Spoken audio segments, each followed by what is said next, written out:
Hey, what's going on, guys? Welcome back, and I finally have a new guide for you guys today. This one is going to be the Death Raven Hunter. It's going to consist of a total of 3 challenges, and those challenges are going to be get to wave 21 without sprinting, get to wave 21 without opening any doors, and the last and final one is get to wave 25 without opening any doors. We're going to go over the first one, which is get to wave 21 without sprinting, as it is probably the easiest one out of the 3 challenges. And right here, this is the customization that I used, or my setup, and it consists of Shell Shock, Sustain Zone, Exploit Weakness, fully loaded. My primary is my M1911 and the Lethal with Satchel Charges. Now, this isn't the setup that you guys have to use. This challenge is very easy, so you don't really need a setup. So in that case, you guys can use whatever your little heart desires. But moving on, we're just going to be camping, and technically we will have unlimited ammo, so you guys don't really have to worry about your setup. But now that we got all of that out of the way, we can move on with the strategy. Alright, so right off the bat, we're going to be surviving round 0, which is this little horde of zombies that comes out of the water. This is very easy. All we're going to be doing for this is using the MG42 to take them out. And once that is over, at the beginning of wave 1, we will be purchasing the M1A1 carbine. And from round 1 to round 3, we're going to be using the M1A1 carbine to kill all of the zombies. And the reason we're doing so is we want to get up to the higher rounds, like round 4, 5, 6, to be able to use our pistol, the M1911, to kind of gain all the points that we need to be able to open up Pack-a-Punch and all of the doors on the map. This is a very easy setup and a very easy step, mainly because the zombies haven't even started running, so it's easy to maneuver around them just walking. We're going to be doing this from round 4 to round 6, where we just use our M1911 to get all of the points, and at the end of round 6, we're going to leave a total of 2 zombies to make sure they don't start running at us, but eventually they probably will. And once we leave those 2 zombies, we can start opening up the map.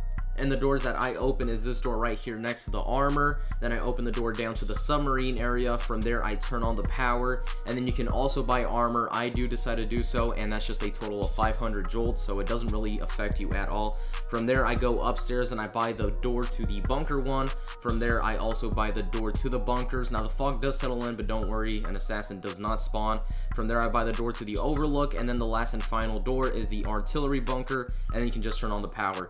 Now that we're done with that, we can get started on opening Pack-a-Punch, and that's going to require 3 batteries that are scattered around the minecart area.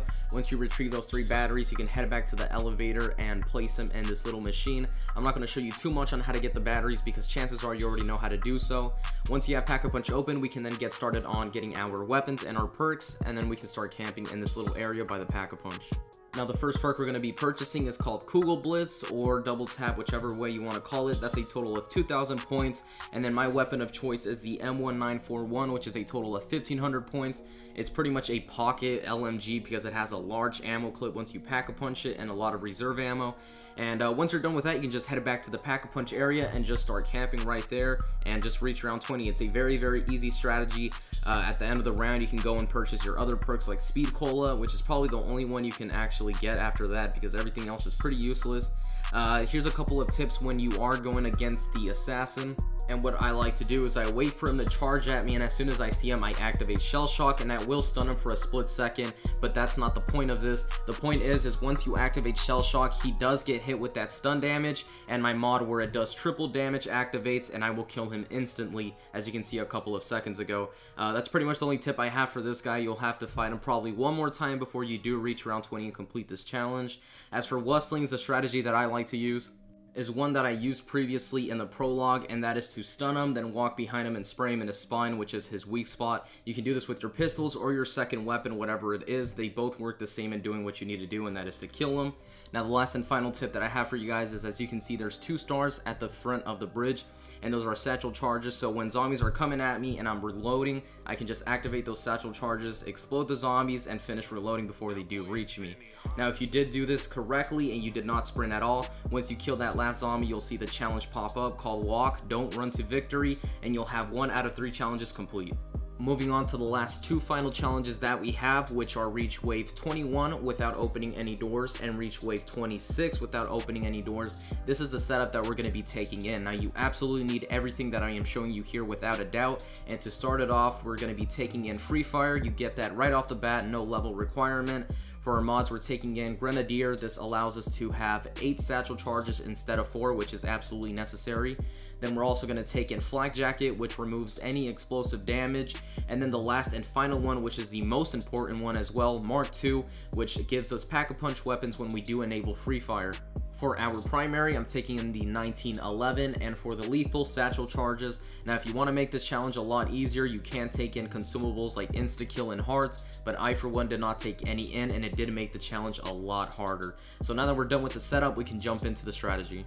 So just like last time, we're going to be going through round 0 where the zombies are coming out of the water, and we're going to go through this round very quickly with the MG42.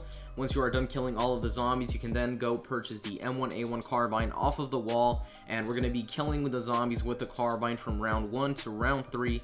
But while that gameplay is going on in the background, I want to talk to you guys about a couple of things and some tips. And one of the main things is the only reason your game will ever end is if you do not have Free Fire once the assassin comes during a fog round, because it is one of the most unbalanced enemies I have ever gone against in a zombies game. Not only is it faster than you and it one-shots you, it has the health of a Wussling without the weak spot behind its back. So if you don't have Free Fire once the assassin comes around, you're more than likely gonna die and your game will probably end. On round 4, you'll most likely be out of ammo, so then you can start using your satchel charges to blow up the zombies. The reason we're going to be doing this is because on round 5, we will be getting a max ammo regardless, so it doesn't really matter if we waste all of them. What I like to do for the pest rounds is I camp up here next to the door and place some satchel charges at the bottom. Once the pests are coming after me, I just explode them, and I try to leave one of the pests alive. That way I can go and place 2 satchel charges down, and then once I get that max ammo, I'll have 8 of my satchel charges and 2 are on the ground for a total of 10. From round 6 to 10, we're going to be using a mixture of the M1A1 carbine and our satchel charges. You can use them like crazy, it doesn't really matter, because we'll be getting more ammo on round 10. After round 10, we will be using our satchel charges very carefully and trying to get the most kills out of every single one of them. And as for Free Fire, we probably won't be using it until the first assassin comes with the fog. Now, you will get the fog for the first time on round 11, but that is almost just like a little practice round for you guys because a assassin won't spawn at all. Now, this is the strategy that you'll be using from round 10 and up, and that is to have a satchel charge on the ground and then train up all of the zombies until every single one spawns. And as soon as they're near the satchel charge, you can then explode it and kill all of the zombies. Now, right here, I have 2 satchel charges down instead of 1, and that is because I got a max ammo beforehand, but most of the time you'll just be using 1 satchel charge. Now, the only times you will be using the satchel charge and activating it is 1, if you get stuck and you're near the satchel charge, you can explode it to get out of that situation, and 2, to actually kill the full horde of zombies that you have. Now, another tip that I have for you guys is to kill the pest zombies as soon as possible because they're a lot quicker than the other zombies and they can get you stuck. You can even kill them up in the 20s with your carbine because their health is very low. Now, another tip that I do recommend using is to shoot the head off of the bomber zombie so the bomb will fall, and then you can also just use that as a satchel charge. Now, most of the time it will create crawlers, but their health is very low and you just go ahead and take them out with the carbine. There is 2 more things I want to talk about, and one of them is Free Fire and how you're going to manage it. Now, the way you're going to be using Free Fire is every time you use it, you got to refill it back up because that's going to be your main source for getting kills.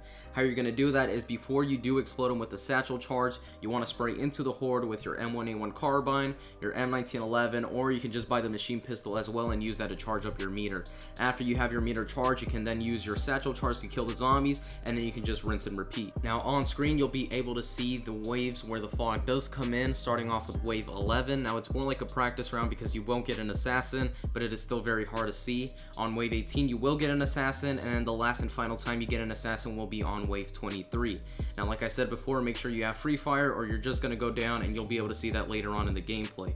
As for Wustlings, how you're going to take out those guys is going to be very simple. There's 2 ways. One being as soon as you activate Free Fire, make sure you target them first, and the second one being leave 1 zombie at the end of the round, and then you can take them out with your M1A1 carbine, and you'll be able to see that later on in the gameplay too. Alright, well, that's going to be it for the tips and tricks. I don't have any more for you guys, so good luck with this challenge. It is very difficult. You can do this with more people, but the more players there are, the more zombies that are going to spawn, so it's pretty much the same level of difficulty. If you have any questions, leave them down in the comment section below, and I'll reply as soon as possible. I'm going to go ahead and leave the gameplay in the background so you guys can go ahead and watch and see everything I did. But thank you guys for watching, and as always, I will see you in the next video.